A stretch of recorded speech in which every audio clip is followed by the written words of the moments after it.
Hello, hello.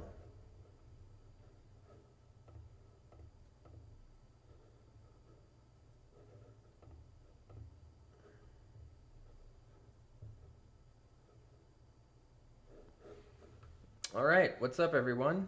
Welcome back to the channel. My name is Dylan, and today officially kicks off our mission to build the world's largest algorithmic trading community. This channel is going to be completely community driven, powered by your feedback, your ideas, your questions, and strategies you want to see broken down. At Killer Whale Ventures, we believe something simple. We all succeed by working together. When traders share knowledge, tools, and rules that actually make sense, we all level up. And that's exactly what we're doing something for you today that's special. Every one of our TradingView algorithms, all of them, are being given away completely for free. If you want access, just message our Discord support channel or the support team on our Killer Whale Ventures website, and they'll send you everything that you need, no strings attached. We just want you to plug in, start learning, and be the part of this movement. And on top of that, we're running our end of year 50% off sale for all Killer Whale Ventures products and platform memberships. Just use code CYBERMONDAY50. It's active right now and good until January 1st, 2026. Here's what this channel is really all about. This is going to be your home for trade automation, risk management automation, indicator breakdowns, full strategy walkthroughs, and if you want disciplined systems, smarter rules, and tools that make decision making easier, you're in the right place. And starting in the next videos, we're going to begin our indicator and strategy review requests directly from the community. So if there's something on TradingView you want to see analyzed, broken down, optimized, or turned into an automated webhook system, drop a comment in or in our Discord channel, and we'll feature it on upcoming episodes. This is just the beginning. We're building something massive, and you're early. Let's get the show started. Before we dive in, be sure to like, subscribe, and turn on notifications, and share this with someone who needs a smarter, more driven way to approach the markets. It helps the channel grow and helps us build our community even faster. Thank you all for that. Today's stream, how we're gonna go through this is we're gonna analyze some of our top assets: Bitcoin, Ethereum, XRP, gold, some of the Mag 7, Microsoft, Nvidia, and many, many more. So I guess we'll just go ahead and get started here. To end this show, we're going to do a live futures trade. So a futures trade that comes from our automated system and goes through our Tradeovate account using the Tradeify prop firm. So if you're interested in that, stick around till the end and we will end the stream whenever that trade goes through. So we're going to do that pretty much every day, is do some analysis. We're going to do some news. We're going to do some sentiment. And in future streams, we'll go and do community-driven indicator reviews and strategy reviews. So let's go ahead and start with Bitcoin. Bitcoin did see an uptick today. We are still firmly in our bullish control zone, even though if you're looking at the 10 and the 20 daily moving average, we are technically in a bearish stint here. So let's go ahead and read some news about Bitcoin seeing the largest annual exchange drop, over 400,000 coins gone, reported by News BTC. Bitcoin's on-exchange supply has dropped sharply, and traders are taking note. According to Sentiment, more than 403,000 Bitcoin have left exchanges since December 7th, 2024, roughly 2% of Bitcoin's supply. That shift, measured against an on-exchange balance of about 2.11 million Bitcoin in late November, is being seen as a sign that fewer coins are poised for quick sale. Exchange balances shrink. Sentiment said lower exchange balances have historically been linked with fewer sudden sell-offs, an observation many market watchers find encouraging. The math is straightforward. When a big chunk of supply sits outside of exchanges, there's less immediate available stock of Bitcoin to meet the selling pressure. Institutions step in. Based on reports from BitcoinTreasuries.net and others, exchange outflows are not only going to private wallets, but ETFs and public firms are also accumulating.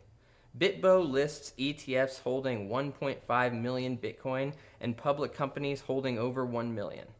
Combined, those holdings represent nearly 11% of Bitcoin's total supply. According to analysts, institutional vehicles have quietly absorbed a lot of the coins, changing where Bitcoin sits and who can sell it. The supply moves matter. This is more than bookkeeping. Coins are locked in institutional or self-custodied vaults and are not sold on a whim. That makes availability of the supply much tighter. At the same time, coins leaving exchanges can lead to sharper price movements when demand surges because of the pool's sellable coins is smaller. Some of the effects are already visible on price charts, and others may show up later if buying pressure picks up. Price action and macro focus.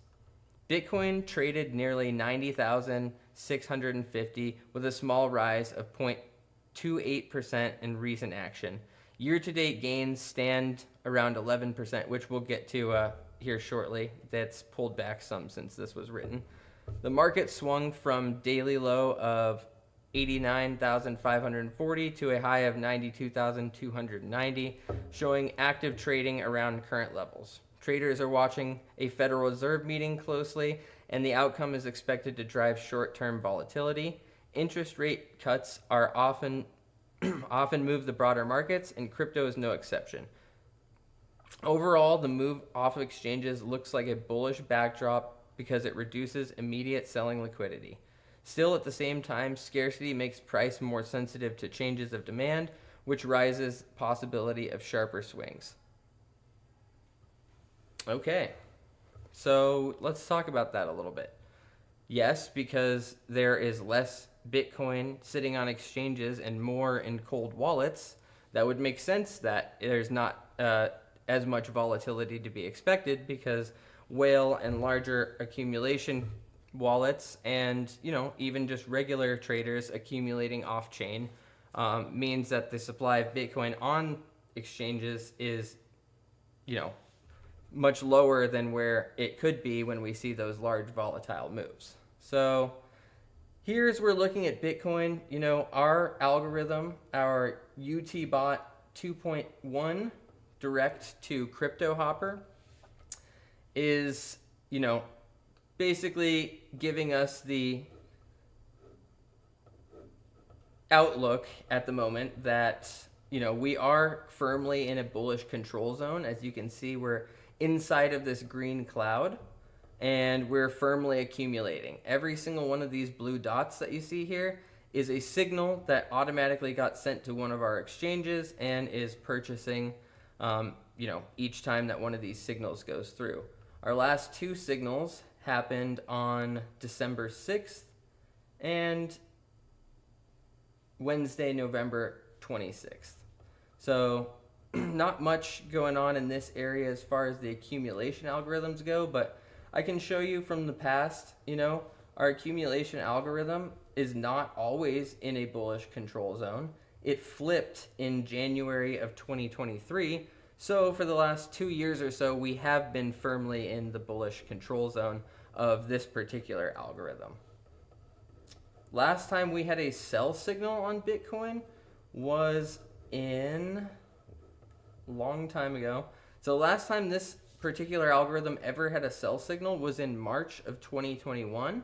And then we proceeded to sit out until January of 2023.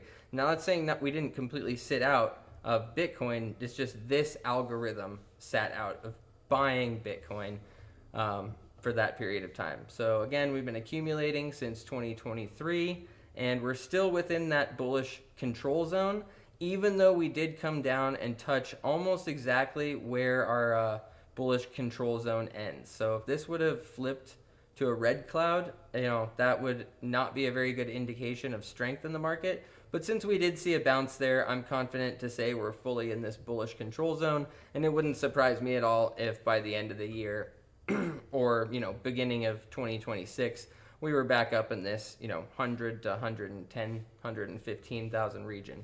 So that wouldn't surprise me at all if we did bounce from here. So let's talk a little bit more technicals here. Last chance that we tried on a bullish breakout was back in September. It looked like this descending broadening formation may have had a breakout, in which it did. We achieved our first target, target number 1, and to be immediately rejected and then put back into our descending broadening formation. And then there was some very, very bearish action that happened. Again, you can see came down and bounced off this bullish control zone line in the sand here. And, now we don't really have a formation to play off of at the moment. But, if I was looking at this maybe through the lens of being bearish at the moment, it might look something like this, where we have a bear pole bear flag. So, sentiment still probably in the bearish control zone, I would say. But if anything, we may be looking at a bit more downside price action at the moment. So something along the lines of,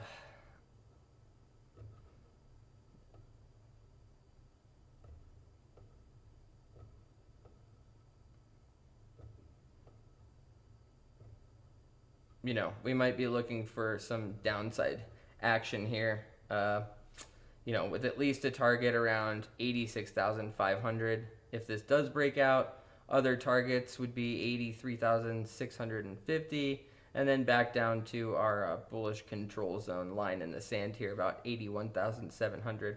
So, I would say bearish outlook at the moment, but that's not to say that we're going to fall out of our bullish control zone. Let me just show you the moves that we had going into end of 2024. We actually had another descending broadening formation that led us to achieve all 3 targets right around Wednesday, July 9th is when we achieved all 3 targets from our first initial descending broadening formation. Then we formed kind of a double top reconsolidation pattern with another descending broadening formation. One of my favorite patterns to trade because you get a lot of movements like what we saw on this one, where we broke out, hit 2 of our targets, 1, 2, and then came back down, formed another pattern, broke out again, and hit all 3 of our targets. So we hit the last target from our first trade from end of year November 2020, October, November 2024, and then we broke out again and hit our top target relatively quickly on this one. So we hit 1, 2, 3, forming a double top, which then actually turned into a triple top, and then a price rejection to where we are now. So as far as like another, bullish sentiment type of play, we're not looking at one on Bitcoin at the moment. So we can kind of go on from here, but just to take a look at how this algorithm has performed in the past, you can see that it's been 97% successful because it doesn't sell very much, and the last time that it did sell was all the way here back in 2021. So pretty much every single accumulation move that it had made since then was a successful trade. That's why it's 97% successful. If you want this algorithm, if you want access to this technology, go ahead and message our Discord support with your TradingView username, and I will be sure to get you access to any of the TradingView scripts that are listed in the description down below. So all of our TradingView scripts are being given away completely for free right now, and all you have to do is click the link down below for the TradingView script or scripts that you want, and message our Discord support with your TradingView username and which of those scripts you'd like access to. You can just put the name of the script. Okay, so let's go ahead and move on from Bitcoin. Let's move into Ethereum. Ethereum has not been my favorite asset the last year or so. It's been extremely volatile and kind of, it's seen a lot of things happen this year. We went all the way from not even close to our all-time high at 4,000 all the way down to 1,400. This looked like the sky was absolutely falling through the course of this year. But what happened? It formed another descending broadening formation in which you can see we played this breakout and we hit all 4 targets. Breakout started in May and went all the way until August 8th. So started in May and went all the way to August 8th. Rocket shipped above that to make new all-time highs, just barely. Our previous all-time high was about $4,670, and we just barely eclipsed that, and then we started forming another what possibly looks like a very, very large descending broadening formation. Then it was firmly stuck in this descending channel while we've been in our bearish stint here since the beginning of October, late September. We've been in this downward channel since then, and we just formed a breakout, jump the creek retest in which we entered right around this $2,900 level, $2,969, and just today we hit our first target. So we're going to be displaying these type of trades on the chart on this stream, and we'll be talking about them just about every day. So let's take a look at a little bit of Ethereum news here. 17 minutes ago by News BTC, Ethereum sees largest Binance inflow since 2023. Is this a warning sign? Well, this goes directly into what we were talking about with Bitcoin. So let's go ahead and read this article. Ethereum has spent the past several days consolidating in a tight range between 3,000 and 3,200, signaling a movement of hesitation as the broader market struggles to find direction. Despite attempts to push higher, momentum has flattened and uncertainty continues to dominate sentiment. Many analysts now warn that Ethereum may be entering a deeper bearish phase, pointing to weakening spot demand, fragile market structure, and fading optimism across major exchanges. However, on-chain development has captured the market's attention. According to new data from CryptoQuant, December 5th, 2025, saw a massive spike in Ethereum exchange net flow to Binance, marking one of the largest daily inflows in years. Such a surge typically raises questions about investor intentions. Large inflows often signal that holders are moving Ethereum onto exchanges with the potential to sell, increasing the probability of short-term volatility or downside pressure. So this goes exactly into what we were talking about with the Bitcoin not having inflows to exchanges at the moment. So Bitcoin seems to, have a lot of coins sitting off of exchanges, so in investor wallets where, we might expect a little bit less volatility in Bitcoin, but what we're reading in this article is Ethereum's inflows to Binance have been much more prominent. So yet the broader context matters. Ethereum's price remains above key support, suggesting that the market is in a critical decision zone rather than a confined breakdown. This combination of consolidation, rising caution, and an unusually large exchange inflow sets the stage for what could become a pivotal movement for ETH as traders prepare for the next major move.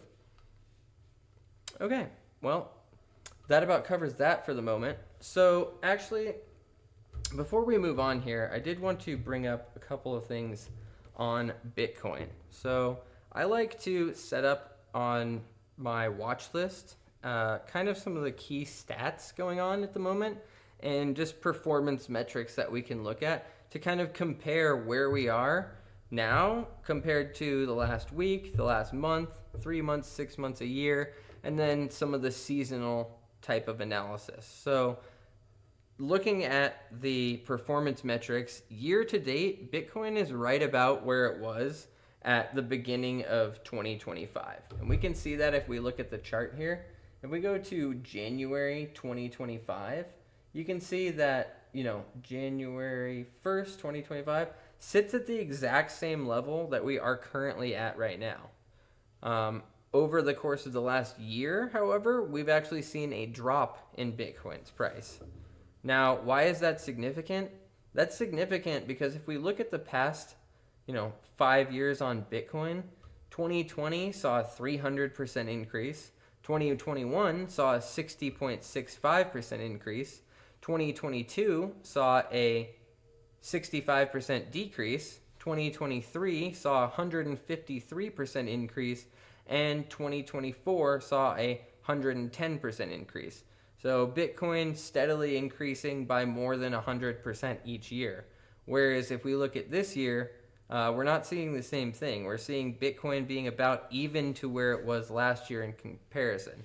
So if you're looking at, this chart right here, right now that I'm looking at, you can see this darker blue line is Bitcoin's price this year versus the past 5 years, with 2022 being an exception, which is this lighter blue line right here, right? So 2022, decrease in Bitcoin. All of the other past 5 years have seen a solid increase in Bitcoin. And if we bring that back a little bit, let's say like 2019, 2019 also saw a 95% increase. And let's just go back to like 2018. 2018 also saw a decrease for Bitcoin. So, year over year, more than 100% increase typically, and we are not seeing that at the moment this year. So, bit of a change of pace, I would say, because most years have come out positive, whereas we're currently sitting about even to where we were last year. So, we'll move on. Let's look at some of these sentiment-based technicals, right? So the oscillators on the 1 day are suggesting that we have a potential buying opportunity. We're seeing neutral on both the moving averages and the typical summary. If we go to the weekly, we're actually seeing a little bit more bearish sentiment with neutral on the oscillators and selling on both the moving averages and the sentiment analysis. And then if we go to the monthly, I pretty much always see this in the buy zones for, the moving averages and the typical summary, but oscillators are sitting in the neutral zone at the moment. So take that as you will, but, typically if you look at a monthly chart of Bitcoin, you see up and to the right. So buying is never a bad idea. And if you're interested in accumulating Bitcoin like we do, this algorithm is completely free. We have a whole community document of different algorithm configurations that our community has been putting together for about the last year. And you can get access to all of that by just messaging our Discord support or our killerwhaleventures.com website support. Okay, let's go back to Ethereum and let's do the same thing now. So Ethereum, same thing. We're seeing about flat to where we started the year at. According to the last year of price action, we've actually seen a 17% drop. But if you're looking at the last week, which is where we started this this Ethereum trade of the jump the creek at the descending broadening channel, the descending channel within a descending broadening formation. So we're kind of playing a move within a move here. This is the larger, broader move, which I expect, this breakout to be the catalyst that kind of leads us back up to, the descending trend line on our descending broadening formation here. So this is going to be heavy resistance area, also new all-time high area. It is the previous all-time high, so there's a lot of, potential for interaction with the price action here. And, another stop on the way would be this 4,075 level where we've seen lots and lots of support and resistance in the past, being, one of the previous all-time highs, so on and so forth. So, yep, Ethereum. Now let's go ahead and look at the seasonals here.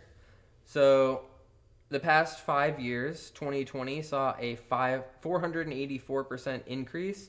2021 saw a 400% increase. 2022 saw a 68% decrease. 2023, a 91% increase. And 2024 saw a 42% increase. And if we zoom back a little bit, currently we have seen no increase, no decrease. We're about where we started the year at in 2025.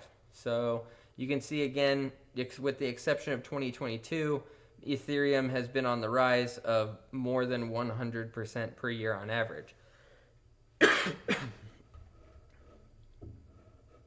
Let's go ahead and look at the technicals here. So on the daily, we're seeing strong buys across the market on Ethereum. That's probably because we are breaking out. We're firmly into, the moving average is pointing bullish, the oscillator is pointing bullish, so on and so forth. On the weekly, we seem a little bit more neutral. We're seeing a little bit more neutral on the technicals here. And then on the monthly, we're seeing a strong buy on the moving averages in the summary, but on the oscillators, we're seeing a buy. So overall, people and analysts are, could be under the impression that there is a strong buying conviction to happen here on Ethereum. And we've spelled that out technically by just measuring our targets on this descending channel that's having a breakout. So it did have a breakout with a retest, which is exactly what we want. We entered on Sunday, December 7th, so just a couple of days ago. And we're playing this move right now, which hit target number 1 as of today.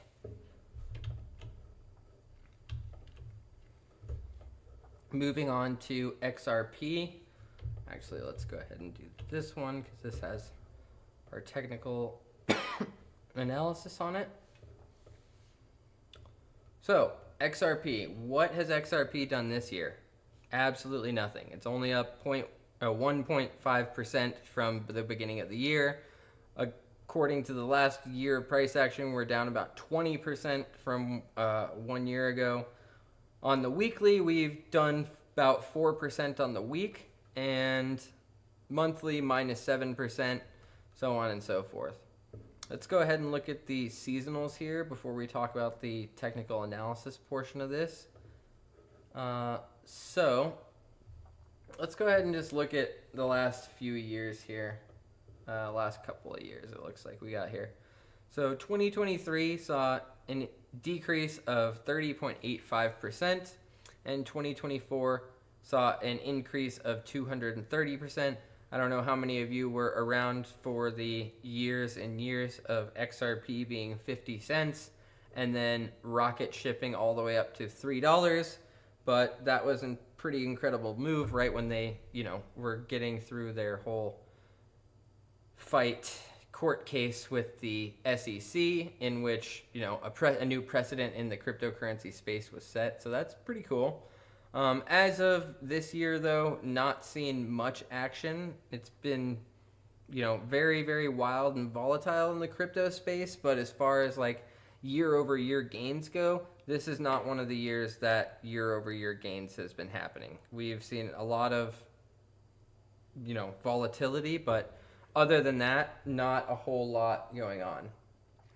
If you're enjoying this content, please just go ahead and give me a like and a subscribe. Again, this is our first live stream, but we are aiming to be the largest algorithmic trading community on the internet. And it's going to take you guys to make that happen. So go ahead and drop me a comment, drop me a like, go ahead and subscribe if you can, because we're going to be doing this just about every day.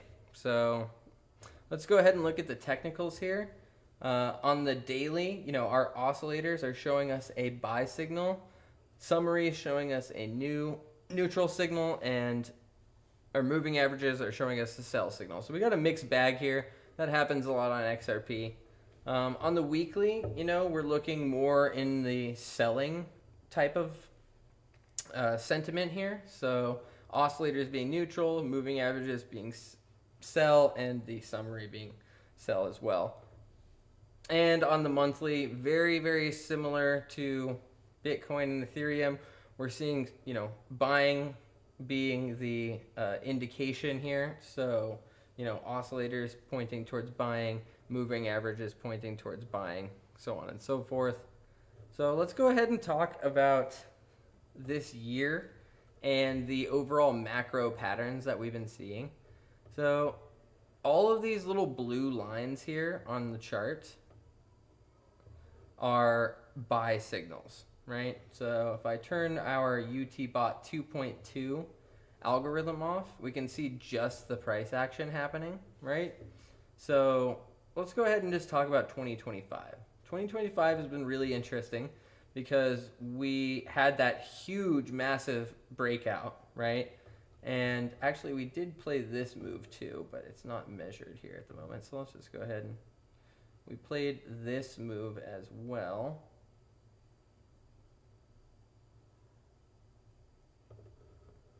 So here we go. Bing, bing. Okay, so just to kind of point out how this year has been. Very beginning of the year, we played this bear flag, or I'm sorry, bull pole, bull flag. And the bull flag pole was very difficult to measure because you could have probably measured it from here, you probably could have measured it from here, you probably could have measured it from here.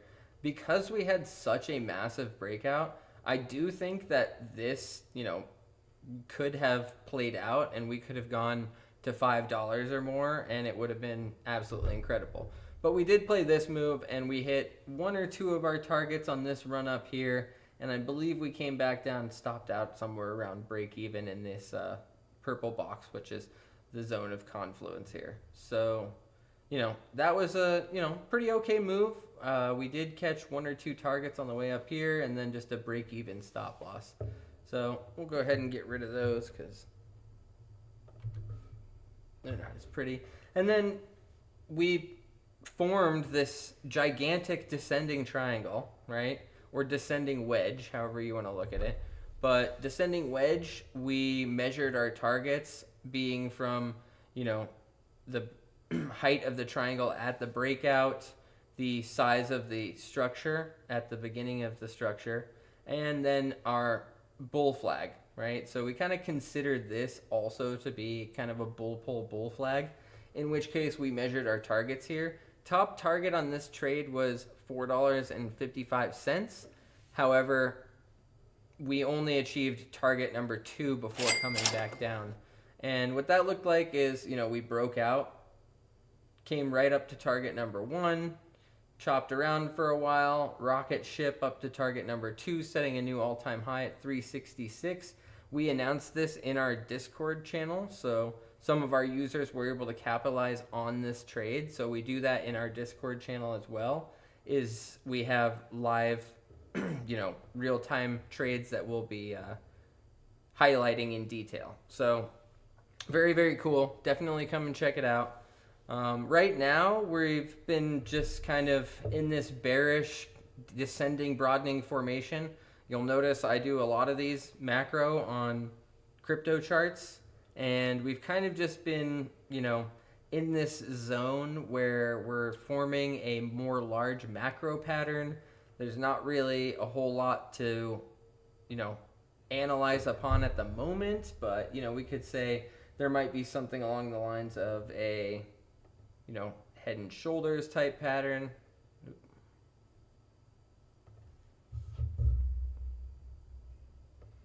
Or we have something like this going on. In which case, we might consider that there could be a neckline here. So let's go ahead and just put neckline being, somewhere up here, right? We can turn this a different color. We'll go ahead and turn it blue.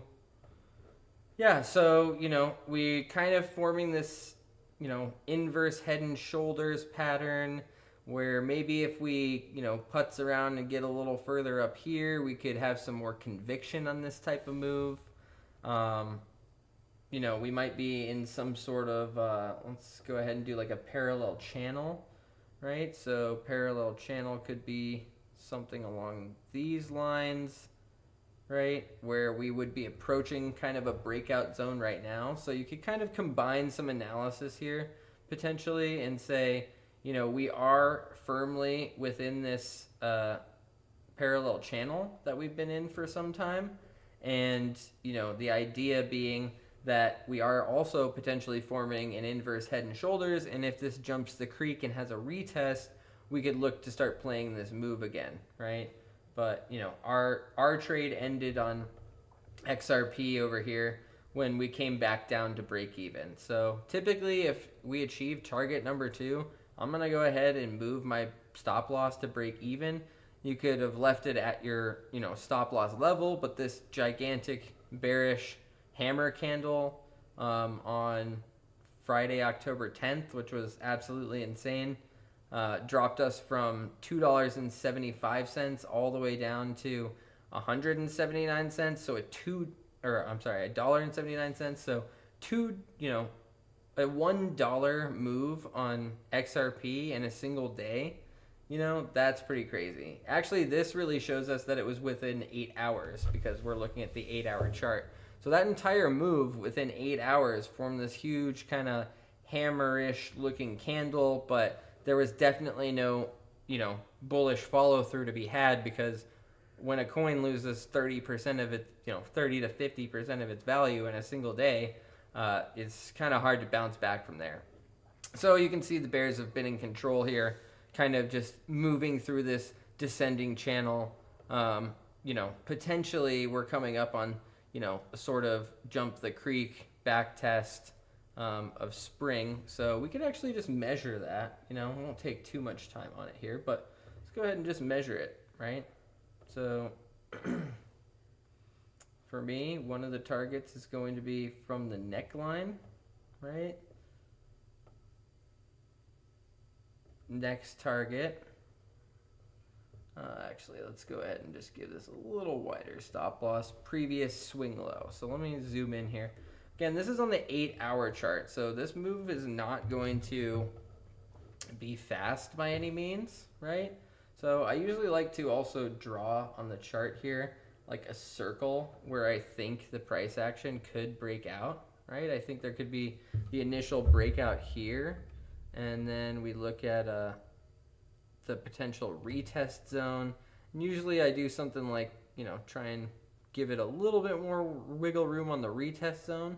But if I had to, just do some quick analysis here, I think if it's going to break out of this descending channel, right, we're going to have a breakout in this zone with some sort of retest here.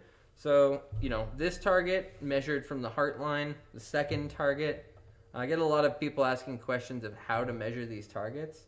So the next one is going to be the size of the structure itself. There we go. So heart line, size of the structure. Very important. What I like to do is measure the stop loss right away, because then when you use the control button and click on the long position, you can drag it around and the stop loss is exactly the same. So, I like to just do that for ease of ability. And then, you can measure the third target, just depends on what you're going for. But, we could measure it maybe off of this giant candle, or we could just kind of give it a little bit more room to like some of our previous zones, right? So let's just go ahead and do a previous zone for this one. Might be a little bit neater on this particular type of breakout. So this yellow line would be a support resistance line. So we could probably do that because we'll be out of our zone of confluence, and we will be that'll be our third target there. And then I always like to kind of give it a little prediction with how wide this last box is of how long this move might go. So currently I have it measured to the 20th of January. Maybe we give it a little bit more time because XRP has been putzing around a little bit. But let's go ahead and give it till February 3rd. And I'm going to show you where that is kind of important and might come into play. on Solana, because earlier this year on Solana, we hit a move exactly to the predicted day on our third target. So I'll show you that in a second here. So that's about it for XRP, but let's go ahead and talk about the algorithm that we're using on this one. That's not it. It's going to be this guy. Again, if you're interested in this at all, just go ahead and message our support chat and Discord, and I'm happy to give you the specifications for all of these algorithms, because we got a lot of really cool stuff. Entry strategy, additional entry, our exit strategy parameters, our take profit parameters, which can be based off of ATR, percentage, standard deviation. We have a whole suite of trailing stop loss metrics that can be used, from TSL level, TSL offset, time-based reducing, steps-based reducing, and our stop loss goes even further than that, where you can choose your stop loss level, you can take profit if SL settlement point, exit price, right? You can do a whole lot of stuff with these algorithms, not just what you're looking at here, these long-term things. We have a lot of people that do shorter term algorithmic trading as well. So as you can see, this algorithm has never lost, right? 100% successful. When on the internet do you get a 100% successful algorithm? Well, that really comes down to the last time that it sold as well. Last time that it sold was on that huge run up that we had, from our years long accumulation period that we went through of XRP being absolutely stuck at 50 cents. And then 2024, we had the court case kind of coming to a precipice, and we had a massive rocket ship move, which did trigger our take profit, which was at pretty much as close to the peak as you could possibly get at $2.71 when it topped out at $2.88. So in my opinion, you really can't get much better than that. And because it's only had one sell signal in its entire life, it is a 100% successful algorithm. So will that happen in the future? Maybe. We'll see. But we're going to have a really, really big run. I thought it might be triggering on right on this peak as well. But that just wasn't the case. You can see the reason that we have the triggers is because of the RSI. Let's take a look at the algorithm here. So RSI, I'm sorry, we're using ATR take profit on this one. So yeah, with an ATR long and short multiple of 30, taking 100% off of the table, right? You can set any percentage to be taken off of the table, but our ATR metric of 30, that was the last time that we saw that happen. So, I again thought maybe it could have reached it on this one, but it didn't quite reach that 30 mark. So yeah, XRP has been doing really, really well for the last year at least, right? Again, it was just stuck at the 50-cent level forever. So I'm glad that we have been seeing some things happening with XRP. Is it the prettiest chart? No, definitely not. If we turn this off, we can see the analysis. It's been a little bit difficult, but if we just have a macro outlook on it and just take our measured moves, move our stop losses to break even, or just understand that we can always come back to hit that. I was expecting when we were over in this area that we would actually have a descending broadening formation breakout, which would take us all the way up here. But that's not really what happened. So we're just going to have to take it one day at a time. And right now we're looking at a potential, jump the creek, retest, and breakout of a descending channel, which would have targets at $2.43, $2.63, and $2.70. All right, very good. Let's move on.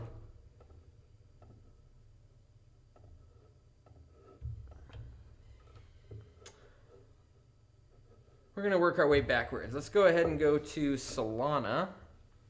So Solana has kind of been the redheaded stepchild of the crypto space, in my opinion, because there's been a lot of volatility, a lot of chop, some macro moves that we have been able to participate in.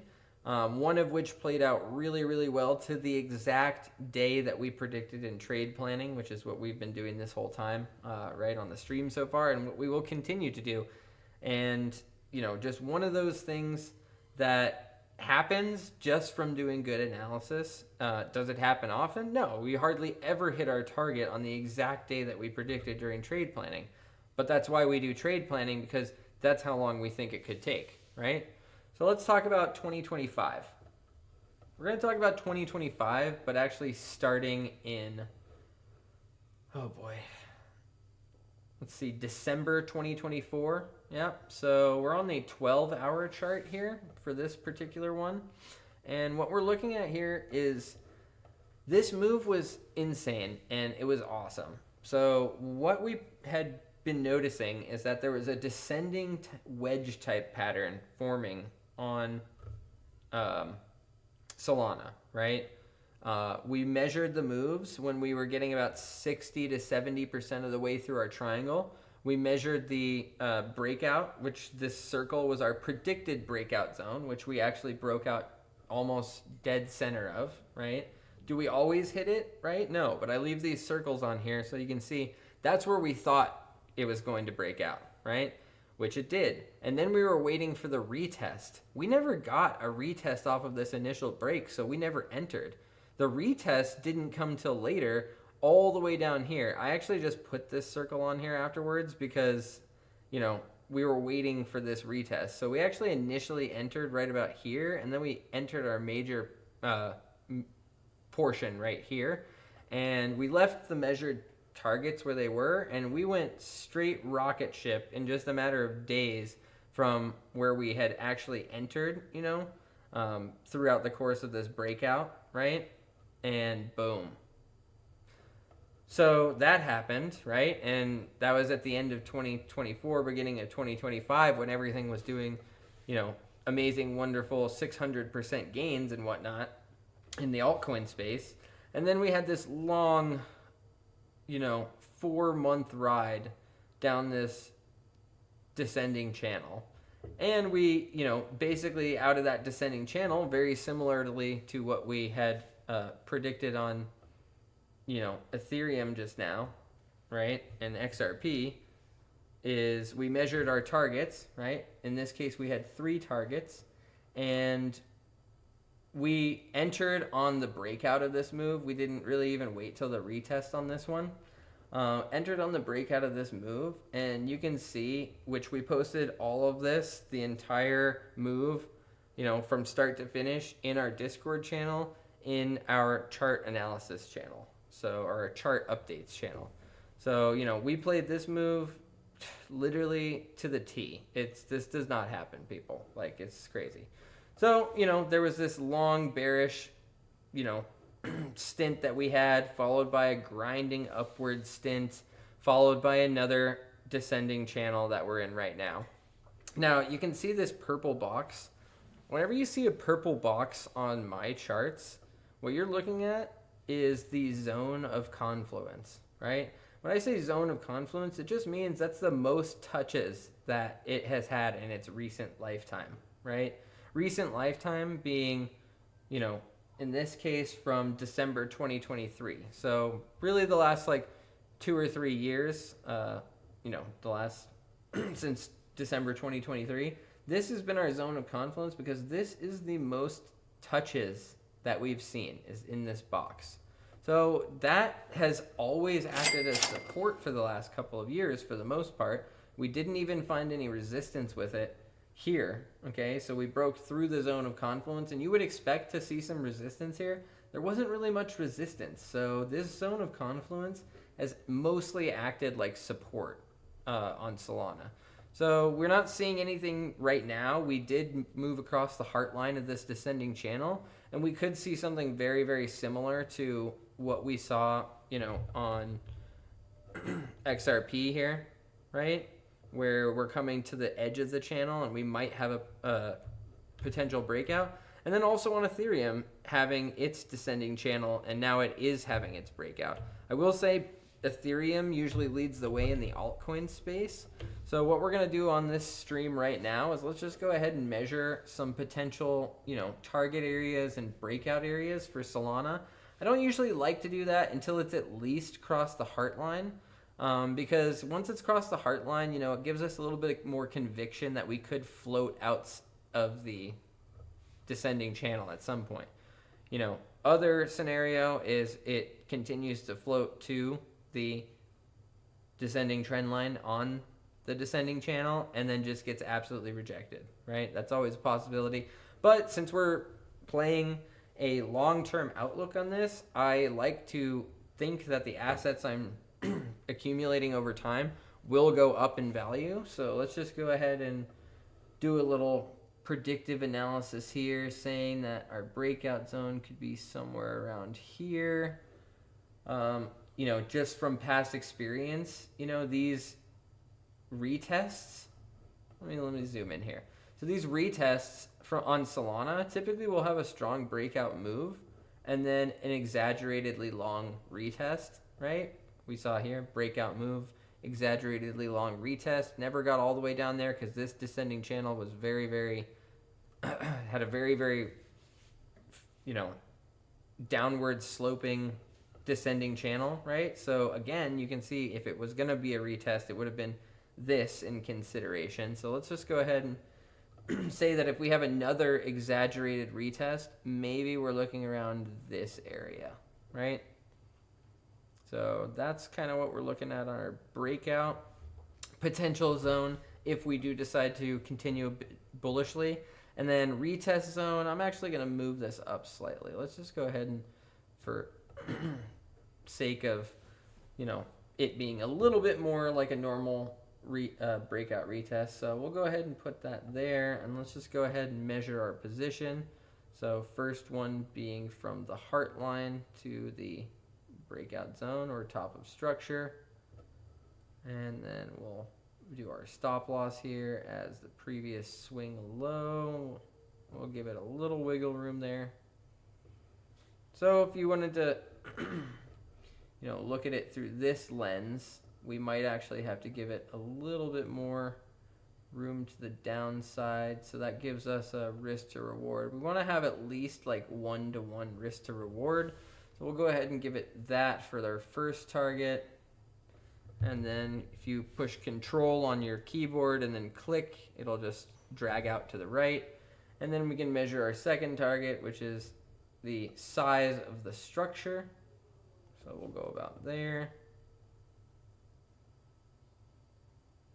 And third target on this one, that's going to be, there's a couple of ways we could do it. We could measure like one of the larger candles within the structure, or we could measure, previous levels that we've been at. So along the lines of, let's just go ahead and take this one, and this one we're just going to scooch to the right here. Sometimes these have 3 targets, sometimes they have 4 targets, right? So another target could be this previous high right here. Another target could be this previous high. You could even have 5 targets, being the last 3 touches really on the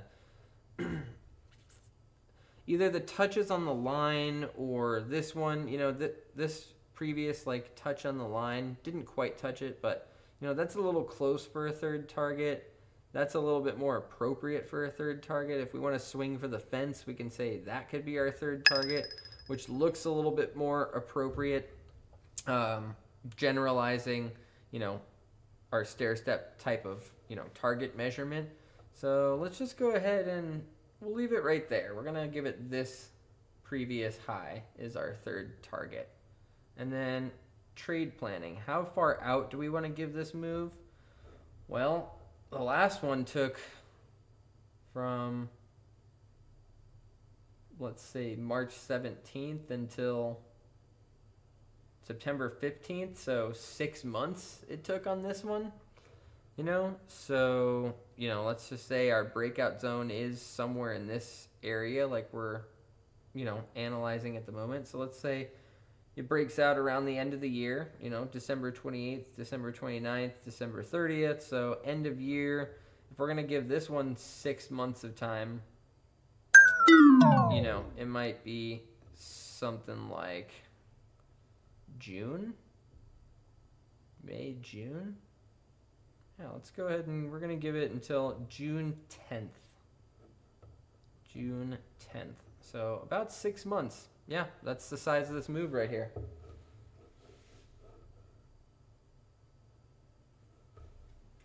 Okay, very good.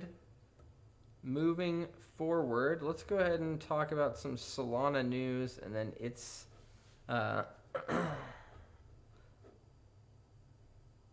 see. No, we'll just go ahead and move on. So again, we'll go ahead and turn this guy back on, our long-term Solana accumulation algorithm, which we can talk about here. So you really just got to kind of do your own analysis as to where you are comfortable with selling with these type of algorithms, because the algorithm itself, the natural place that it's going to want to sell is when a bullish cloud turns into a bearish cloud. So I'll give you an example of that right here. We were in a long period of accumulation, and then the cloud flipped bearish and it sent a sell signal, right? If you have it set the way that we do, and it's in an accumulation type of phase, right? It can go multiple clouds while still accumulating, right? And it's only going to sell if the price during the sell signal is in a positive it's in a positive versus a negative. So you can see here it was accumulating, but the cloud turned from green to red and it was negative, so it didn't sell. Again, accumulating, cloud turned from red to green, kept accumulating. Cloud turned from green to red, but since it was negative, it didn't sell. And until we had flipped to this red cloud, that's when it gave a sell signal. But you know what I do? I completely ignore these sell signals. I actually turn them into buy signals on my system. So basically, even though this was a sell signal, since I only have buying enabled, it sent a signal and it acted as a buy signal. I'm much more about accumulation and technical analysis on Solana as the times that I decide to sell. So really the last major selling action that we had for me was up around where we hit this target. I just found it to be too good to not, and we took a lot of profit off the table there. It did end up making a few more buys, so we have a very, very small Solana position just chilling at the moment. It could have kept accumulating through here, but I was happy with this win, so little tiny Solana position, but you can see if this cloud flips green, it's going to start accumulating again. So, we could start accumulating right about the time this thing's breaking out, which would make plenty of sense, right? We're going back into a bullish control zone versus a bearish control zone. We flip to a bullish cloud and we start accumulating through this entire move. That'd be fine. I would be happy with that. But the last major selling activity took place over here. All right, let's go ahead and go to, those are the big four, right? Bitcoin, Ethereum, XRP, and Solana. But my favorite, besides Bitcoin at the moment, my top three probably go Bitcoin, XRP, and Tron, TRX. TRX, again, has never had a loss in its entire history. We've accumulated multiple times, multiple different areas, multiple zones, but every time it sends a sell signal, last sell signals being November and December 2024 when we had our massive breakout, right? So last selling activity took place around there. And then since then, it's just been quiet accumulation. Now, if you'll notice, TRX has been in a bullish control zone since, wow, how long has it been? Since its entire history, basically.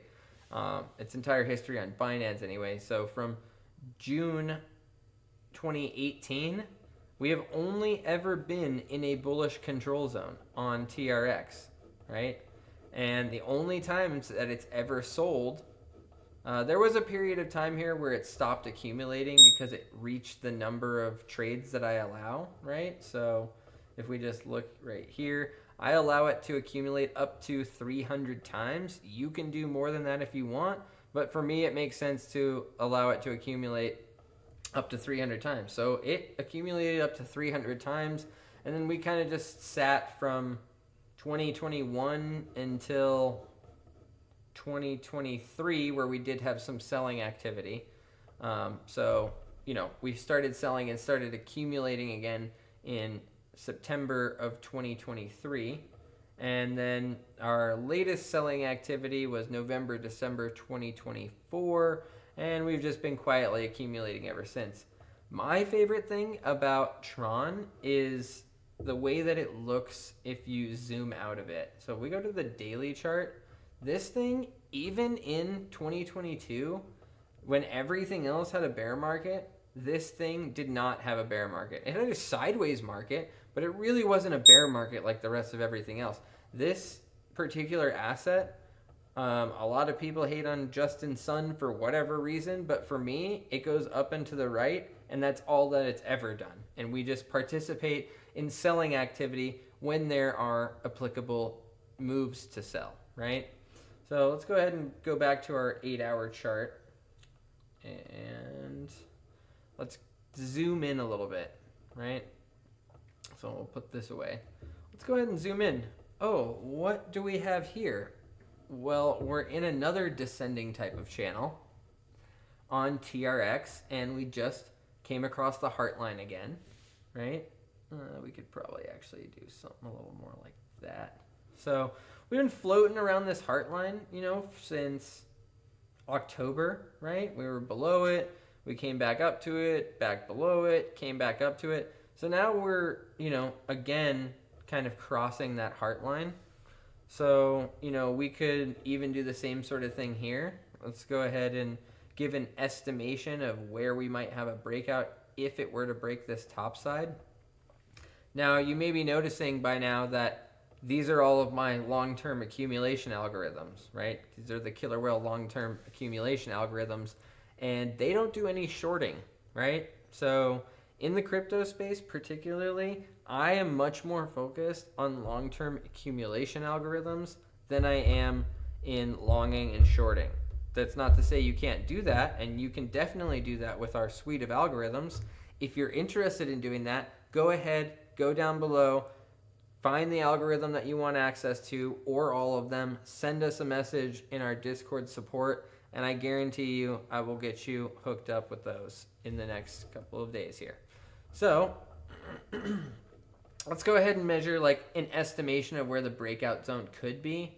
I'm going to say this stretch right here could be our breakout zone. Tron hasn't been known to have those exaggerated type of retest moves, so let's just go ahead and give it like an overlap right there. Possible breakout zone, possible retest zone. And if we want to measure the targets again on this, let's just go ahead and go top of the structure from the heart line. Boom. Previous. Well, I guess we don't really know where our stop loss is going to be yet because it hasn't reached this zone. So let's just go and put it right here for now. So that's a 2.36 to 1 risk to reward ratio. That's great. We can do that. And let's go ahead and measure the entire structure for target number 2. And this could change, right? We're pretty far away from the breakout zone on TRX for its descending channel at the moment. So something along these lines here. And then let's go ahead and where do we want to measure our third target? We don't have a whole lot of information at the moment, again, like the other two descending channels. So we could probably just measure it from one of these previous line touches, or maybe even all the way to, where the structure started.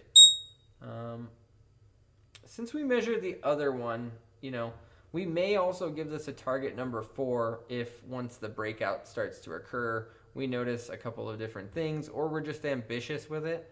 A good rule of thumb is you want to get rid of most of your position. At least 50% of your position, you got to take off at target number 1, right? So reason being is if you go and hit target number 1, and let's say you take off 75% of your position, you have 25% of your position in play. If you come back down and hit your stop loss, you still have a winning trade, right? You're managing your risk by taking most of your trade off of the table at this first target, at least 50%. Then let's say you take 50% here, you could take another 25% here, another 25% here. You could take another 20% here, and then another 5% here, or I'm sorry, you take another, 30% off here and 20% here. However you want to spin it, there's a lot of different ways to have conviction in how you size your take profits. So if you have any questions about that or are interested to learn, just leave a comment in the chat box, and I will be sure to address that next stream that we have. So again, this algorithm is 100% on 367 successful trades, so it's pretty much a killer. Okay, moving forward. Now, to my favorite asset of all time, gold. How do we trade gold in the crypto space? Well, there's an asset called PAXG, which is pegged to the price of gold. So PAXG, as you can see here, also has a 96.6% success rate. Again, with the launch of this channel, all of these trading view indicators are completely free. Just send us a message in Discord with your TradingView username and the scripts that you would like access to. This is not going to be forever, so if you are interested in trade and risk management automation, in the crypto space, in stocks, in futures, options, whatever it is, just go ahead and send us a message in Discord, and we will make sure that you get hooked up. Very, very good opportunity to help traders who are new put something on the chart and understand why and how they're managing their risk. These algorithms are advanced. You can set them up in infinite different ways, right? We got entry strategy, additional entry strategy, exit strategy, take profit strategy, stop loss strategy, and trailing stop loss strategy, all in one algorithm, okay? And what I've done is taken the time to, go through and help determine what some of those best settings are on some of the top performing assets in the marketplace. So let's go ahead and talk about gold. Let's talk about PAXG here. PAXG is an incredible cryptocurrency for the fact that it gives you access to trade gold at a 1-to-1, whatever the spot price of gold is, right? And you don't have to, have a different brokerage account or, a metals account or anything like that, right? You can just do everything in one place. If you're already in crypto, most exchanges have PAXG. Coinbase just added PAXG this year, and pretty much every other exchange has PAXG. Okay, all our KWIP, which I'll be talking about a little bit later in this episode, the Killer Whale Intelligence platform has PAXG as one of its top 10 that we accumulate. So how do we accumulate in the KWIP? Well, you're looking at it right here, right? We use our UT bot algorithm to send a signal directly to all of our users' accounts, right? Past performance is not indicative of future results, so, caution when using any investment product or, fintech solution. But, we believe in risk management, and this is how we manage our risk, right? Gold has had an absolutely phenomenal year. Actually, really an absolutely phenomenal last couple of years here, where it's just been an absolute rocket ship up and to the right. No stopping it. There's not a whole lot of analysis to be done here besides maybe, let's go ahead and do I was looking at this the other day, so maybe a bull flag kind of situation going on here. One could say it has a flat bottom. One could say it has an ascending bottom. Right now I'm kind of in the camp of, more of an ascending type of bottom structure, something like this, right?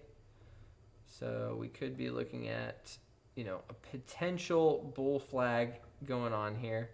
But, gold's always bullish. So, over time, gold goes up because of its scarcity, and it's being used for all kinds of things from electronics to, jewelry and everything else that gold has use cases for. So, if we're looking at it from a, let's trade a breakout kind of perspective, we might be looking at something like this with our breakout being, anywhere in this zone potentially. Then we'll just take this and we'll measure maybe our retest zone. So something like that for our breakout zone, retest zone. If we're looking at measuring targets, so first target would be the size of the structure where the breakout occurs. So something like this. We could manage our risk really well here because, we could basically do this previous low. So if we do decide to enter this breakout, potential breakout, it's easy to measure our stop loss because it'd be just the previous swing low, which would be right here at the moment. If we come down and putz around a little bit here before going to breakout, which could absolutely happen, right? Actually, let's just go ahead and measure it like that. So yeah, if we're looking at this with the lens of, we might continue to ride this line a little bit or even get rejected back down to this area, we're going to have to rethink where our breakout zones is and where our target zones are. But let's just go ahead and measure it, just saying as if that was the case. We'll measure that first target, and then the second target is the size of the structure. So let's actually just measure the size of the structure for the second target right here. And then we'll also measure our third one. So again, just kind of going through and doing some quick analysis here. The entirety of the structure. PAX-G has these crazy wicks, and that, sometimes it goes outside of the purview of what gold actually did. So this time we're just going to measure it to the size of the structure, but you could also measure it to the highest high. It just depends on how long you want to hold the position and what your outlook is. So if we were going to measure this target, probably be somewhere like right there. How long do we think this will take? Let's give it some time here. So how long was the structure to form? So structure to form was from October 16th to, well, really, let's say October 1st, somewhere between the 1st and the 16th would be like where we started. And then where we're at now, potential breakout zone to December 15th. So this took 2 months to form, right? We're on the 12-hour chart. So we could go out, a good 2 or 3 months. Like, let's say end of March 25th. Yeah, that's 3 months about from right where we're at now. So, yeah, let's give it a 3-month period to maybe let this breakout play out. Gold also, we could see some institutional selling. We could see some profit taking, things like that. So, it could absolutely fall out of the bottom side of this structure and go back down to like these levels, right? Where we're at 3,600. That wouldn't surprise me at all.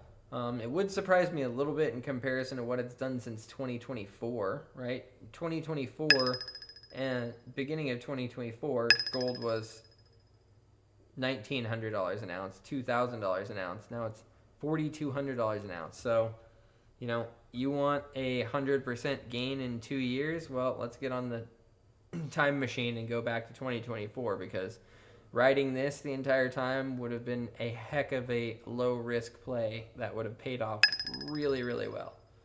So let's go ahead and look at the algo over time again. And then we'll look at some of the seasonals, some of the technicals, right?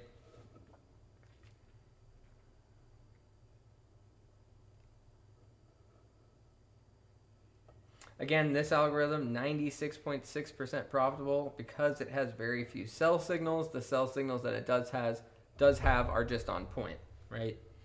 Let's go ahead and look at the seasonals here.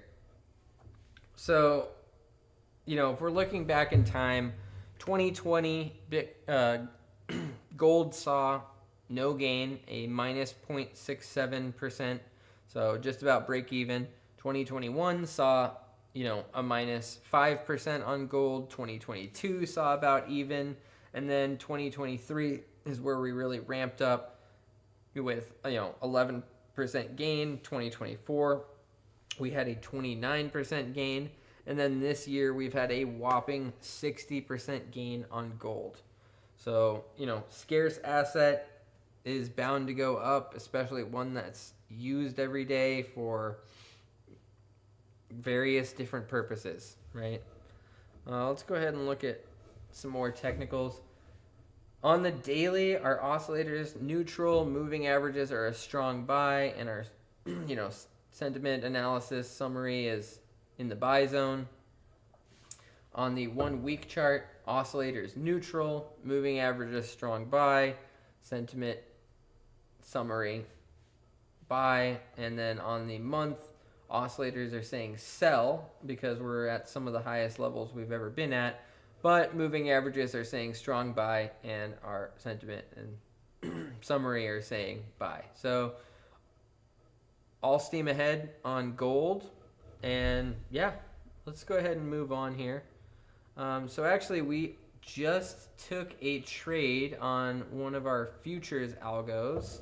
So I just fired up a fresh 150K account on Tradeify, which you can find a discount code and the link to Tradeify down below in our description here. But let's go ahead and just analyze what's going on here. So our NQ algorithm had a short, which was unsuccessful. So we had about a $300 loss on that one. The account was at about 150,600 yesterday. So we took a little bit of a loss on that one today so far. But this strategy, when it has a loss, it can trade up to 3 times in a day, and it will martingale each time. So this first loss took a bit of a hit, but at some point here, we're going to take a second trade, and that second trade is going to be 2 contracts of NQ. And then if it loses that one, it can trade one more time, and that trade would be 4 contracts NQ. So hopefully we get a second trade here where we have a nice move to the upside. But if we have a winning trade, it's going to stop trading for the day. Again, it can trade up to 3 times. Let's just look at some of the last trades that we took. Yesterday we had one single trade that was positive like 400 or something like that. So that pushed us up to 150,600. Today's trade took us back down. But previous to that, we took a trade that was, let's see, Tuesday, Monday. So yeah, Monday we had like a $233 trade. Friday last week, or I'm sorry, Sunday. So yeah, futures market is open from Sunday at 6 p.m. until Friday at 5 p.m. with a 1-hour break each day in between. So in order just to play the prop firm game, I like to limit my risk by only taking a couple trades a day, if anything. I have a lot of algorithms, for myself and other providers that take lots of trades throughout the day. But the ones that I'm working on heavily at the moment for day trading are really going to be these take 1 or 2 trades a day, 1 or 2 or 3 trades a day type of algorithms, just to play the prop game and not rush things, and so we'll talk about that in a minute. I'll keep an eye on our alerts here. So if I see the alert come through, we'll just pop right back over. Let's just give that a minute. And let's go ahead and talk about some stocks and some of the stock algos. So let's start with Google. Google, absolute monster, okay? As far as this algorithm goes, this algo will not sell red.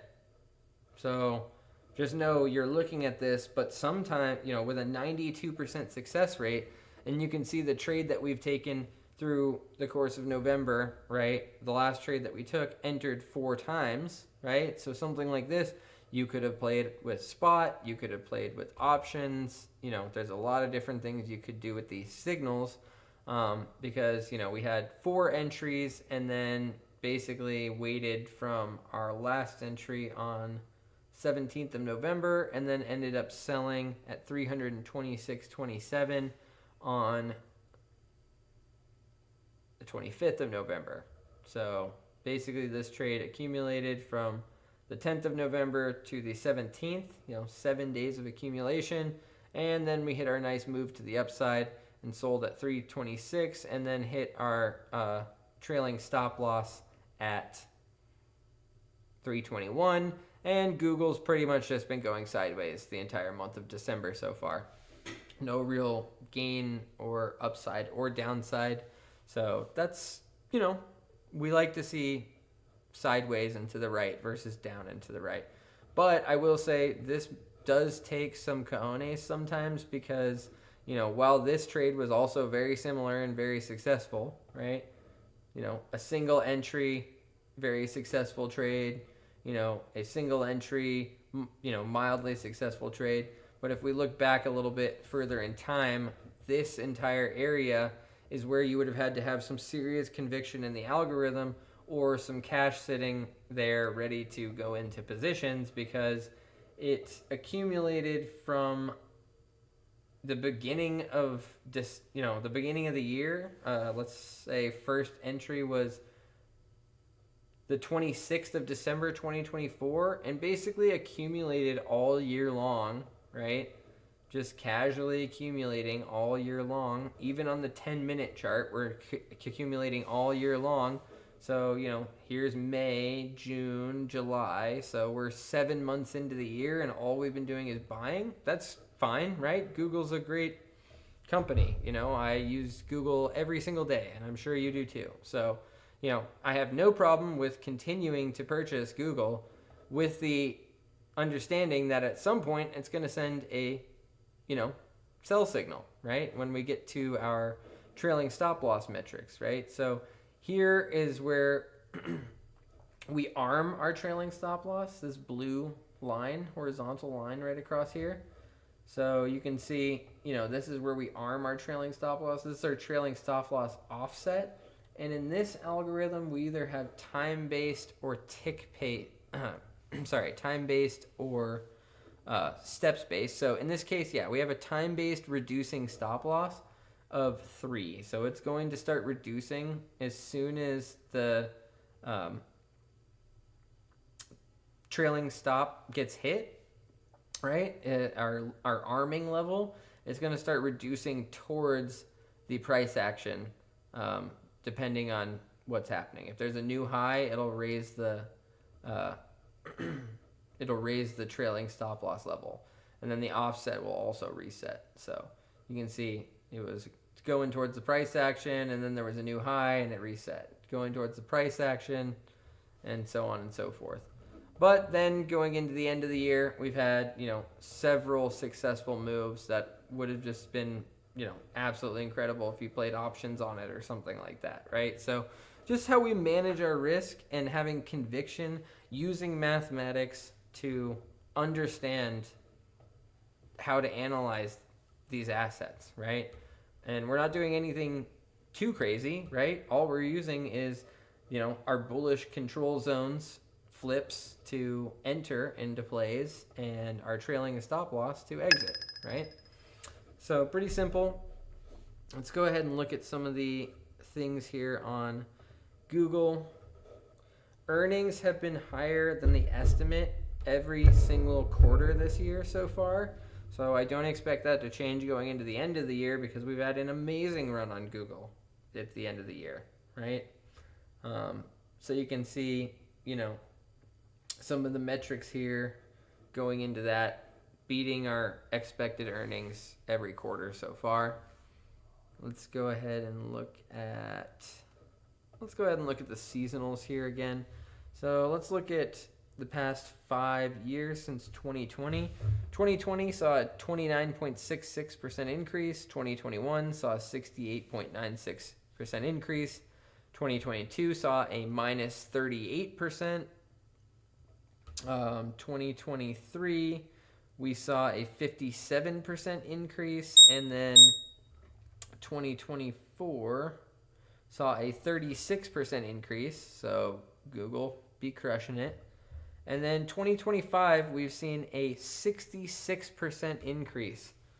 Whoa. Google in the long port doing things. Yes. Okay, so moving on, let's look at the technicals. On the daily, we got a strong sell. That's not hard to imagine because of the incredible run that Google's been on. Our summary, sentiment's telling us we have a strong, a buy, and our moving averages are saying strong buy. So when the moving averages are pointing up, you're gonna get these strong buy type of signals. Let's look at the weekly.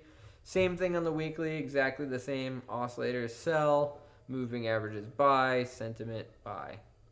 And on the monthly, oscillators neutral, moving averages strong buy, summary sentiment buy. Okay. We could go into more of this stuff, but we'll just take it easy for now. Let's move on. Tesla. Oh my goodness, Tesla.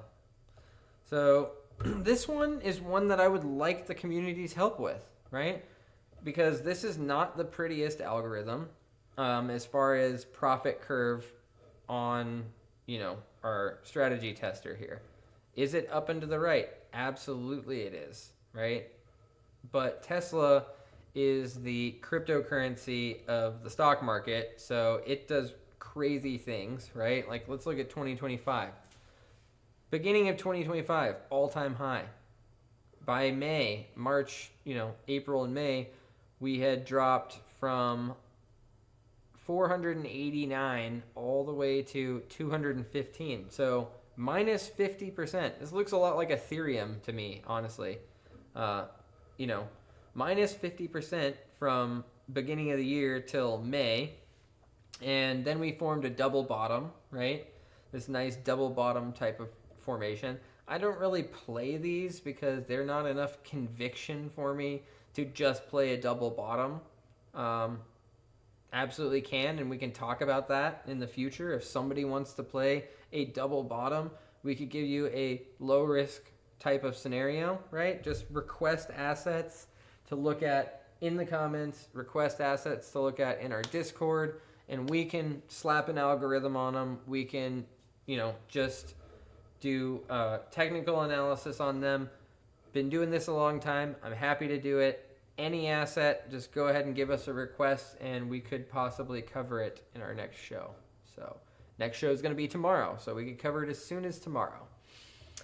Okay, Tesla made this amazing, really choppy looking, really choppy looking descending triangle, right? With a flat bottom. Descending triangle with a flat bottom. This could have been measured probably like this, right? That's probably the more technical move. But I had a bunch of people, some of the other traders that I watch and things like that were really kind of convinced that the breakout move started right here. So we played it off of this little area right here. Let's actually just take that back to where it was. So yeah, other traders were very, very forthright that this was really the breakout zone, right? This was the breakout area. So I didn't want to go against the grain and get in a little too late by waiting for something like this breakout and retest. But it really didn't matter because we just saw rocket ships ever since that, right? So basically had a breakout, retest, hit target number 1. Let's see, the retest. So the official entry could have been anywhere from 315 to 304. So somewhere in the 304 to 315 range could have been your entry, right? We entered actually at the 304 level down here, but just for hardcore analysis. It could have been this one right here.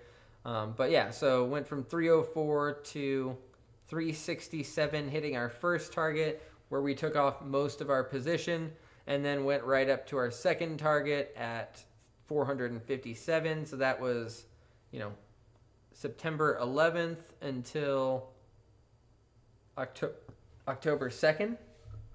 And then now we've kind of just been floating in our zone here ever since. And I'm glad I took the algorithm off of it because it makes it really sometimes difficult to just do the technical analysis. But let's just go ahead and say, oh my goodness, is that Killer Whale's favorite pattern again? Yes, it is. Descending, broadening formation.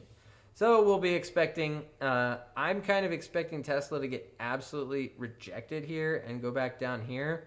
That would just make sense because typically in descending, broadening formations, you want at least 3 touches on the top, 2 touches on the bottom, which we have. So you could assume that there would be a breakout zone here, but I just see it chopping around a little bit longer. So my guesstimate would be we find some resistance, we go back down, bounce off of this line, and break out somewhere maybe over in this area. But who knows? Maybe Tesla just does rocket ships because Elon is making robots that cook and clean for people, and now we have, happier lifestyles and people are able to do more things, right? But you never know. He could also, launch some other Doge experiment or something like that, and, that's, Tesla is just Elon's emotions on a chart.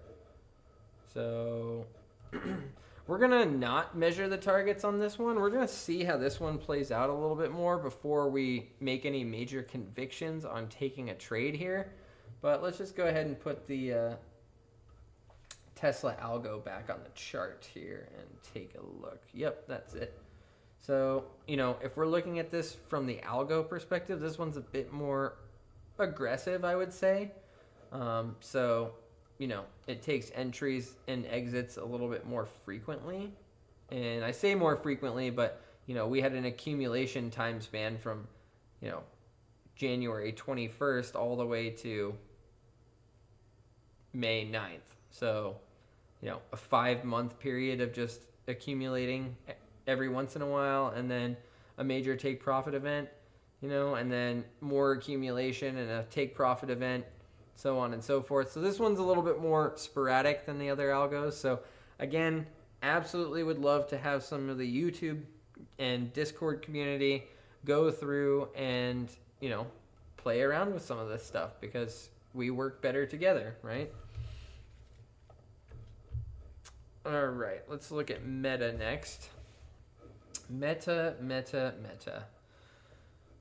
So the algo itself does pretty good, and I'm been thinking about maybe doing some options type plays with this because this one is relatively short time span and I think would be applicable.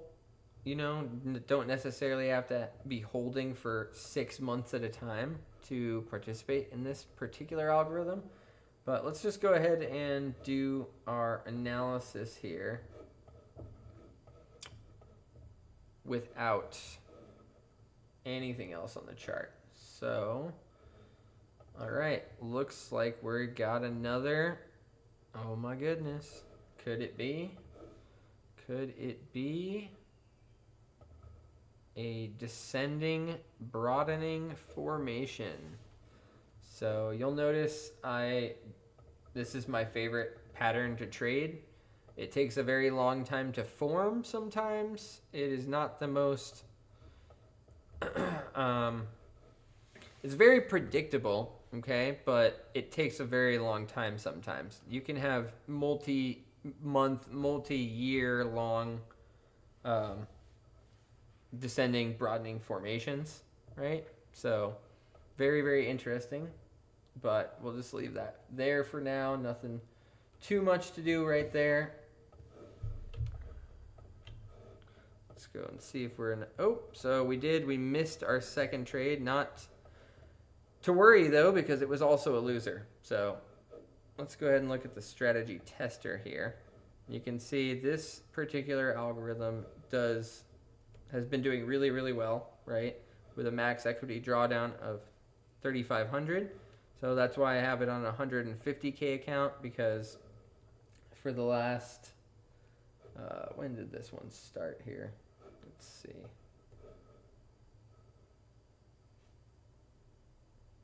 So yeah, this one's been measuring since June. Okay, so yeah, since June, we've had a very, very nice profit curve, and these large dumps, those are during martingale events. So you'll see there'll be like 1, 2, 3 trades that are unsuccessful, and then the next trade is successful with a martingale type of methodology. So actually, let me go and set my alert here so we actually get it. This one is going to be martingale, NQ martingale. There we go. And let's go ahead and set the notification sound to, let's do cash register. Actually, you know what? Yeah, let's do cash register. Okay. Okay, very good. So hopefully we hear it when it comes through next time. Okay, let's look at Amazon. Not going to take too much more time here in today's stream, but just kind of going over the big ones and the crypto news and everything else that's going on in the space. Amazon we're looking at on the daily, right? So if we take the algo off of it, right? Let's just go ahead and take the algo off there. I do have this gaps indicator. It's just a free indicator in TradingView that I like to use to see gaps, but currently we don't have any gaps, but it kind of does look cool. Just, you know, if there are gaps that are left over, it'll extend outward like you're seeing right here. So no gaps in the immediate area, but we do have a gap down at, you know, 196 and a gap at 177. Will it get there? Maybe, maybe not. We'll see. What is the structure that we're seeing on Amazon at the moment? Well, one could say potentially a descending broadening formation. So let's just go ahead and do like, could say it's a descending broadening formation. I'm going to leave this on here because we might actually measure this one out and go for the breakout here. Like we could, you know, measure it like this, you know, potential breakout zone somewhere around here, retest zone, right? Something like that. And I'll save the targets for tomorrow's stream. I don't think we're going to be breaking out of this in a single day. It could happen, of course, but you know, we're just going to leave it right there for now. So let's go ahead and turn the algo back on. This algo is done pretty good. You just got to have conviction to buy the contracts of spot or traded on options or things like that, right? But there can be periods, because this is a long only algorithm, where you're going to be accumulating into a heavy downswing. So playing options through a move like this would hurt really bad if you tried to, right? So, you know, selectively playing options may be a good idea with your own analysis, you know, if you're into that sort of thing, right? But this is a spot long only algorithm, basically designed to catch these peaks here, right? So you can see catching these peaks here, and you can see catching the peaks. So sometimes the sell signal is more accurate than the buy signals, right? Again, looking for the community to pitch in and all that kind of stuff. So let's move on. Let's just do some quick analysis here on Apple. Apple is just firmly, you know, with the oscillators, or I'm sorry, not the oscillators, the moving averages pointing to the upside. They're spreading further and further apart. This thing's on a run right now, right? So we'll find some consolidation at some point, but you know, we could do something along the lines of like put a parallel channel on here, right? Something like that, just to give us a little structure to look at. You know, we got the 50 and the 14 moving average here on Apple. So moving averages pointing to the upside. We're in an upward swing. Could be breaking down out of this at some point. And if we start to, cross the heart line like we are now and move towards breaking out of this ascending channel, we'll talk about that in the next couple of days. Okay, very good. Let's turn the algo back on.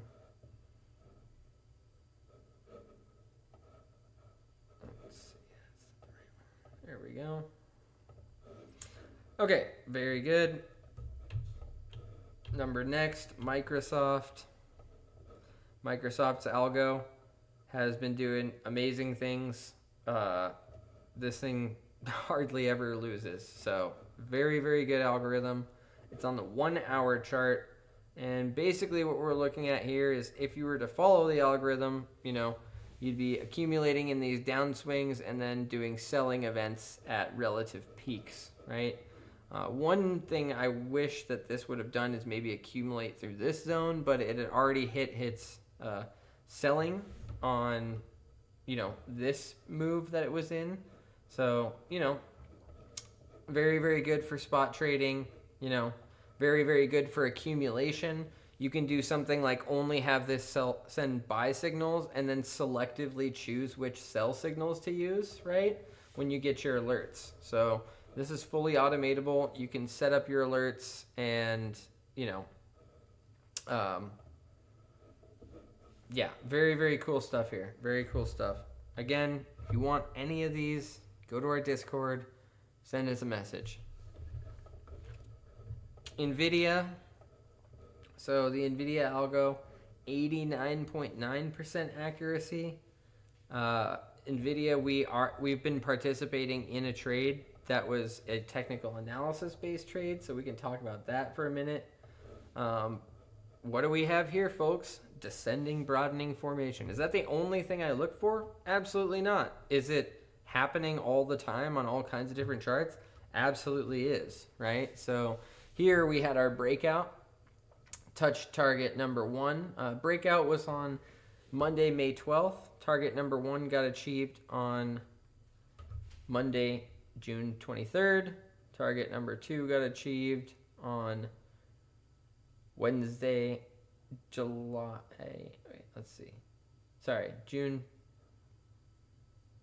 June 25th was the first target. Second target was July 8th, and third target was achieved July 17th. So yeah, I hit all 3 targets really, really quickly here. And since then, it did moonshots way above its targets, but not a whole lot in the analysis category, giving conviction to another move to the upside or to the downside. I mean, maybe you could draw something like this, but this isn't really good enough. Well, maybe it's a descending channel more so than anything. Let's go ahead and put a descending channel on there. Yeah, looks much more like a descending channel that we've got here. So is it going to break out of the channel? That would be a very early breakout, I would say, for a descending channel. But, anything could happen. So we'll look at this one a bit more tomorrow as well. Yeah, very good there. Very good.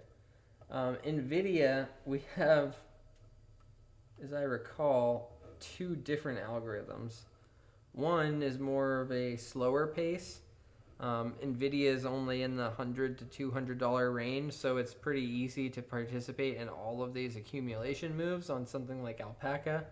But then we also have our high speed, high frequency, right, which has done awesome things as well. And just has a lot more buying and selling activity that goes on with it. So all of this, again, available in our community guide or our community algo configurations document, which you can gain access to through Discord. So my mission is to build the largest online algorithmic trading community, the largest, most successful algorithmic trading community on the internet. Starts here, starts today. So I'm happy to have you all, and thank you so much. Another one we could look at, Walmart, just been doing moonshots. right? This is on the 10-minute chart, so you got to have some conviction here. You know, you can see it's only about $100 per share, but 1, 2, 3, 4, 5, 6, 7, 8, 9, 10, 11, 12, it adds up quickly, right? So, you know, you can do this without being as aggressive. I believe I have several different versions of this algorithm at the moment. Let's take a look here. Yeah, so that one's a little bit more nuanced, a little bit more laid back, and this one I think is the more...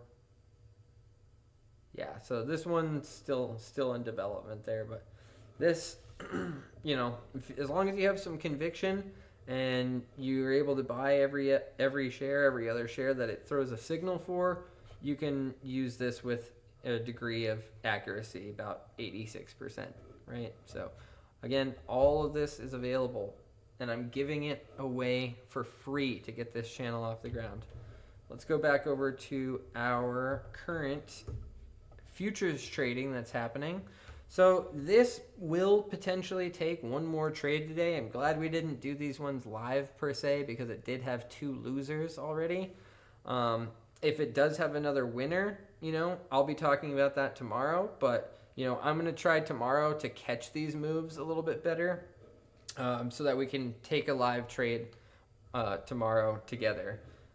And basically how that works is we have an alert set for the strategy, and we send that signal to something like Traders Post or Signal Stack. We have a affiliate code for Traders Post with a 20% off your off discount code. So 20% off Traders Post, which is where we automate our futures signals to all the different brokerages and exchanges that we use. So if you want to use the TradingView algos to help you with risk management, that's fantastic. We have a whole bunch of configurations on all kinds of different assets, right?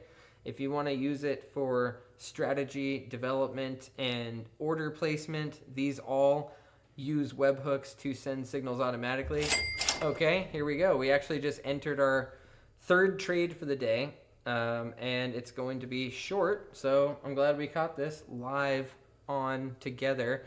And I'm glad we just skipped these first 2 garbage trades. So if anybody is live and they want to place a trade with us here, you can absolutely do that. Not financial advice, right? You know, accept your own risk tolerance and things like that. But this is a live trade happening in our Trade of 8 count right now. So hopefully, since it's our first live stream, we can squeeze a good one out of it. But let's just go ahead and watch this thing play out. How this particular algorithm works, you can see that we're on the 9-minute chart.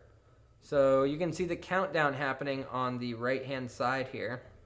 8 minutes and 10 seconds, 8 minutes and 9 seconds, 8, 8, 7, and so forth. So basically this is looking for at least one candle to be moving in our direction, right? If this candle ends up red, then it's probably going to send a sell signal.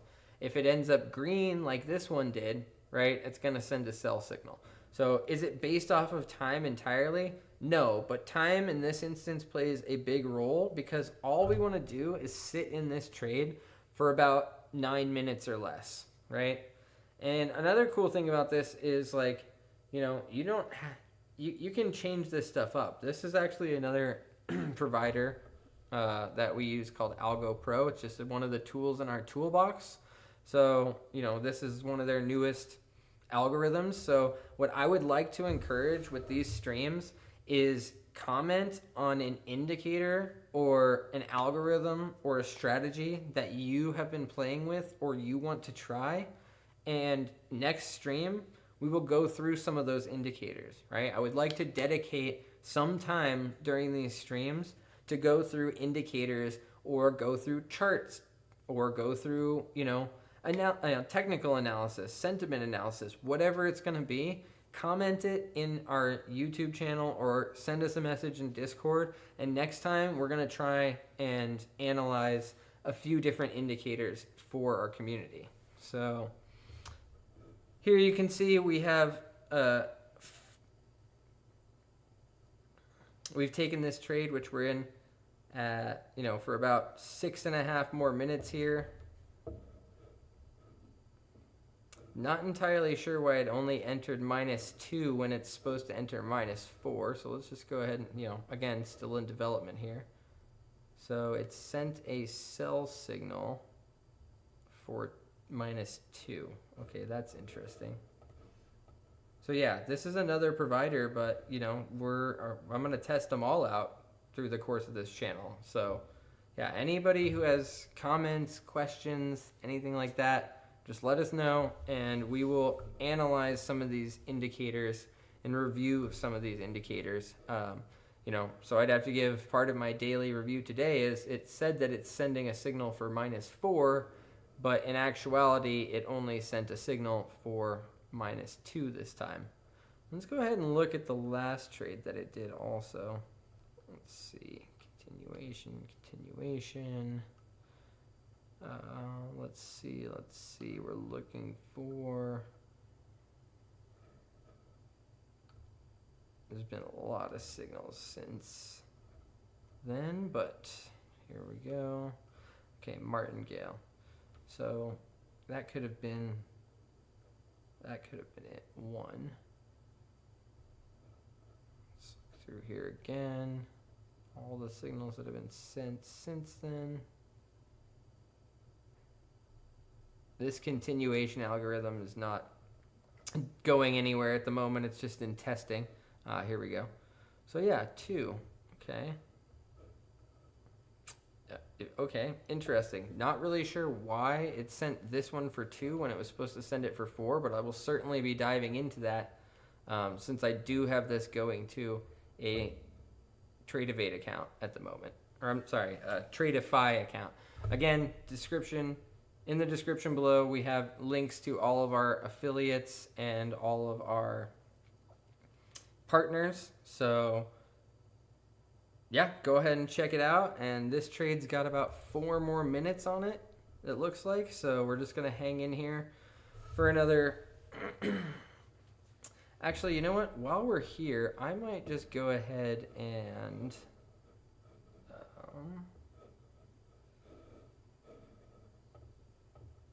let's go... I'm going to go in on my side over here and actually enter 2 more contracts. So let's go ahead and just... 1 second here. Just doing it on my system. So give me a second. And if it's around even when I get logged in here, I'm just going to go ahead and add 2 to this trade because that's what would bring us out.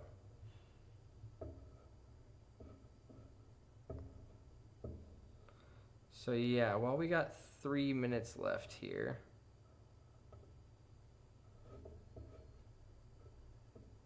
I don't usually do this. I like to let the algo do the heavy lifting, but just for just for the sake of this trade actually doing potentially what I want it to. Oops. And because I'm live here, made a little mistake, but that's okay. All right, here we go. So now we're gonna sell 2 more NQ contracts. Brought our entry down a little bit, but that's not the point. We're trying to martingale this trade. So hopefully in the next 2 minutes and 32 seconds, we have a pretty good push to the downside. And, that might bring us back to where we started the day at, which was around 150,600. So if we can get a, bit of a sharp move towards these last 2 minutes here, we might see that. Otherwise, we'll exit this trade and we'll just wait for tomorrow. But again, this algo should only take 3 trades maximum and martingale each time, right? So there we go. I have found this algorithm to be very, very accurate in the sense that, let's say it had 3 losing trades in a day. Well, next day we come back, it enters with a martingale. I have it only martingaling up to 4 contracts. So, further martingales than that might be a little bit too much risk for the account size and the type of trade that I'm trying to accomplish here. But let's just see how this plays out, and I'll make sure I go through after this and see why potentially in the algo that it didn't martingale that third time, even though it said -4, but for some reason it sent a signal for -2. So I'm just going to keep an eye on that and probably be ending the stream after this trade's over. So, we got 55 seconds left on this trade. I don't think that we're going to have a positive outcome for the day overall, just because there was that small error, and we started at 150,600. So just go ahead and see what happens here in the last 37 seconds of this candle. See if we can't catch a little ground.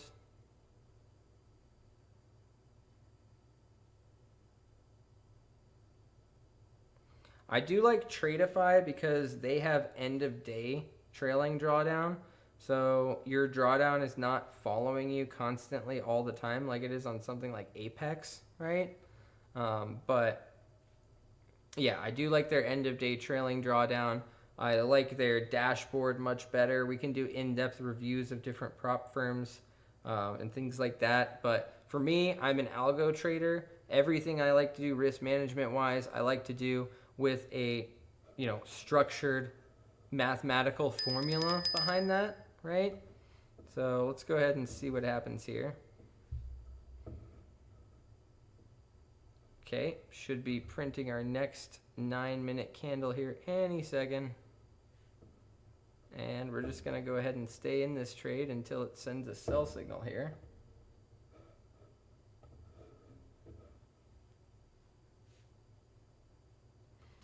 Another thing with this is you totally could exit after that 9-minute mark, right? But here we're just going to see what happens. We're going to stay in the trade until it finishes out. I've been going through all week and turning my notification sounds off, except for the ones that I'm going to do live on the channel here. So let's just go ahead and wait and see what happens here. Again, we started the day about 150,600, so I don't think it'll be a winning day overall, unfortunately, but that's just part of the game. So another thing here, I have a trailing stop going through our traders post. So, it will add a trailing stop leg, which it did for 4 contracts. So that's good. But let's just see if they can get this thing to trail downward for us. And I have it trailing by about 0.1%, if I'm not mistaken. Let's go ahead and just take a look here.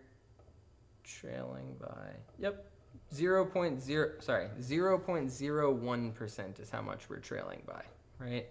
So the trailing gives it room to run to the downside while not giving you too much added risk to the upside. So you can see as the price action moves down, we're going to see the trailing come down with it. There we go.